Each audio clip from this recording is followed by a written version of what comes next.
আসসালামু আলাইকুম মিস্টার খালেদ নূর। টিএফএল এর কোনো আপডেট আছে কিনা, যে টিএফএল এর বা পিসিও লাইসেন্স হোল্ডার যারা আছেন, মিনি ক্যাবিং করছেন বা উবার ড্রাইভিং করছেন, ওদেরকে মানে অনেকের ক্ষেত্রে ড্রাইভিং লাইসেন্স রিভিউ করে যাচ্ছে। এর কারণ কি বা আমাদের করণীয় কি? থ্যাংক ইউ, আপনি আমাকে এই বিষয়ে ইম্পর্ট্যান্ট একটা বিষয়ে কথা বলার জন্য বলেছেন। আমরা সকলেই জানি যে আমাদের কমিউনিটির একটা বড় একটা অংশ যারা ট্যাক্সি লাইসেন্সিংয়ের প্রফেশনে আছেন, এবং এটা সম্মানজনক প্রফেশন এবং এটা হাইলি রেগুলেটেড প্রফেশন।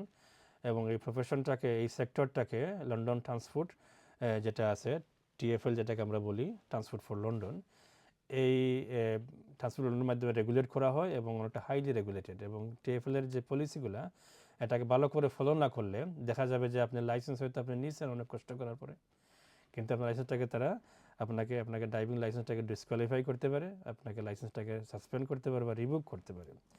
যেসব যে কমন রিজনের কারণে টিএফএল আপনার ড্রাইভিং লাইসেন্সে ডিসকোয়ালিফাই করতে পারে তাদের প্ল্যাটফর্মে কাজ করার জন্য, সেটার মধ্যে ইম্পর্টেন্ট যেটা বিষয়গুলো হলো সেটা হলো ক্রিমিনাল কোনো কনভিকশন থাকলে সেটা নন ড্রাইভিং অফেন্স হতে পারে, ফ্যামিলি বা অন্যান্য কোনো বিষয়, এলিগেশন অফ অ্যাসল্ট অথবা সেফগার্ডিং কনসার্নটা কিন্তু ভেরি সিরিয়াস বিষয়, টিএফএল এর পক্ষ থেকে কনসিডার করা হয়। ড্রাগ ড্রাইভিং কনভিকশন এরকম কোনো থাকলে সেটা আপনার ক্ষেত্রে টিএফএল সিরিয়াসলি কনসিডার করে। ফেলার টু ডিক্লেয়ার আপনার প্রিভিয়াস কোনো কনভিকশন থাকলে, এবং ডিবিএলএ কেন্দ্রিক যে আপনার নর্মাল যে ড্রাইভিং লাইসেন্স আছে সেটাও যদি ডিবিএলের পক্ষ থেকে আপনাকে বান করে ফেলে বা ডিসকোয়ালিফাই করে ফেলে, সেক্ষেত্রে আপনাকে টিএফএল আপনার ডিসকোয়ালিফাই করবে ওই কারণে। এবং মেডিকেল ফিটনেস একটা ইম্পর্টেন্ট কারণ। পাশাপাশি কমপ্লেইন যারা আপনাদেরকে ড্রাইভার, যারা প্যাসেঞ্জারগুলো আপনি ক্যারি করতেছেন, এই প্যাসেঞ্জারের কমপ্লেনের রেকর্ডটা কিন্তু কন্টিনিউয়াসলি আপনার প্ল্যাটফর্মে যেটা আছে, যে আপনার যে থার্ড পার্টির জন্য কাজ করেন, যেটা আপনার উবার হতে পারে, বোল্ট, সাথে সাথে কিন্তু ওদের রেকর্ডে চলে যায় আপনার ড্রাইভিং লাইসেন্সের রেকর্ডে। সেক্ষেত্রে এগুলা কনসিডার করে এগুলাকে দায়িত্ব হলো আপনার যে যে প্ল্যাটফর্মগুলো আছে, টিএফএল চাইলে এগুলাকে আপনার ডাটাগুলোকে এখানে ট্রান্সফার করতে চায়, এবং এর ভিত্তি করে টিএফএল চাইলে সেটাকে আপনারা উইদাউট কোনো ফার্দার অ্যাকশন ছাড়াই আপনাকে নোটিফাই করতে পারে, আপনাকে ওয়ার্নিং দিয়ে দিতে পারে, আপনাকে সাসপেন্ড করতে পারে, অথবা আপনাকে আপনার রিভিউ করতে পারে আপনার লাইসেন্সটাকে। এবং রিভিউকেশনের ক্ষেত্রে যে লন্ডন ট্রান্সপোর্ট রেগুলেশন যেগুলো আছে, অথরিটি যেগুলো আছে, যে ল যেগুলো আছে, সের মাধ্যমে তারা কনসিডার করে, এবং টিএফএল এর যে নিজস্ব পলিসি যেগুলো আছে সেগুলো তারা কনসিডার করে। এখন টিএফএল এর পলিসির আন্ডার একটা ইম্পর্টেন্ট পলিসি হলো সেকশন 17, সেখানে তারা বলতেছে তারা সাসপেন্ড করতে পারে with immediate effect if public safety at রিক্স যেটা আছে, তারপর যদি দেখা যায় পাবলিক সেফটি যেটা আছে এটা রিক্স এক্সিস্ট থাকে, যে আপনার একজন কনভিকশন আছে বা আপনার ক্যারেক্টার এবং কন্ডাক্ট নিয়ে প্যাসেঞ্জারের রিক্স হতে পারে, সেক্ষেত্রে টিএফএল চাইলে আপনাকে ইমিডিয়েটলি রিভোক করতে পারে আপনার লাইসেন্সটা, এবং আপনাকে রিভোক করতে পারে outright without waiting for any conviction. যদি মনে করেন কোনো ক্রিমিনাল কোনো চার্জ আছে আপনার, বা কোনো ইনভেস্টিগেশন যাচ্ছে, এরকম কোনো বিষয় থাকলে যদি আপনার টিএফএল এর পক্ষ থেকে সেটা ওয়াকিবহাল থাকে, নলেজে থাকে বা ইনফরমেশন থাকে, সেক্ষেত্রে তাকে আপনাকে আউটরাইট সেটা আপনাকে লাইসেন্সটাকে রিভোক করতে পারে। রেগুলেটরি ক্ষেত্রে একটা বিষয় ইম্পর্টেন্ট মনে রাখা দরকার, যে রেগুলেটরি যে এই যে অ্যাকশনগুলো নিচ্ছে টিএফএল এর পক্ষ থেকে, এটা রেগুলেটেড ড্রাইভার, এটা কিন্তু কোনো ক্রিমিনাল পানিশমেন্টটা, এটা হচ্ছে মেইনলি এটা সিভিল একটা বিষয় এবং এটা রেগুলেটরি একটা ডিসিশন। সেক্ষেত্রে আপনার যে নর্মাল যে ড্রাইভিং লাইসেন্স যেটা আছে সেটা আপনি কন্টিনিউয়াস ড্রাইভিং করতে পারবেন, কিন্তু আপনি প্যাসেঞ্জার ক্যারি করতে পারবেন না, কারণ প্যাসেঞ্জার ক্যারি করার জন্য আপনাকে অবশ্যই লাইসেন্স থাকতে হবে, এবং লাইসেন্স না থাকলে আপনি itself making a criminal offence, এবং সেক্ষেত্রে আপনার টিএফএল এর যে পাওয়ার আছে আপনার কনভিক্ট করার জন্য।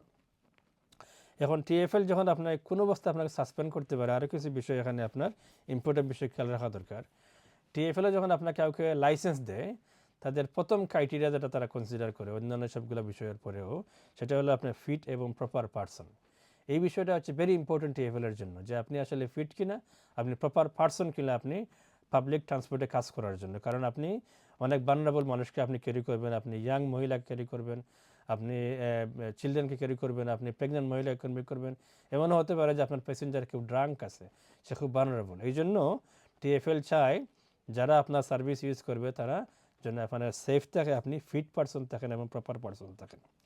এক্ষেত্রে টিএফএল যে বিভিন্ন বিষয়গুলোকে কনসিডার করে, বিভিন্ন ফ্যাক্টর, যেটা আগে বললাম, যে criminal conviction, allegation of safeguarding, আপনার ভায়োলেন্স এবং ডিসঅনেস্টির আপনার record, drink driving, failure two disclose আপনার প্রিভিয়াস কনভিকশন, মেডিকেল ফিটনেস এবং কন্ডাক্ট, কমপ্লেইন এবং আদার যে বিষয়গুলো আছে কাস্টমারের ক্ষেত্রে আপনার যে রেকর্ড সেটা তারা কনসিডার করে তারা আপনাকে লাইসেন্সটাকে আপনাকে বলা যায় যে আপনাকে উইথ কন্ডিশন বা আপনাকে ওয়ার্নিং লেটার দিয়ে সাসপেন্ড করতে পারে এবং আদার অন্য কোনো কারণে তারা সিরিয়াস বিষয় তারা যেটা বললাম যে রিস্ক ফ্যাক্টর থাকলে সেক্ষেত্রে আপনার ইমিডিয়েটলি রিভিউ করতে পারে।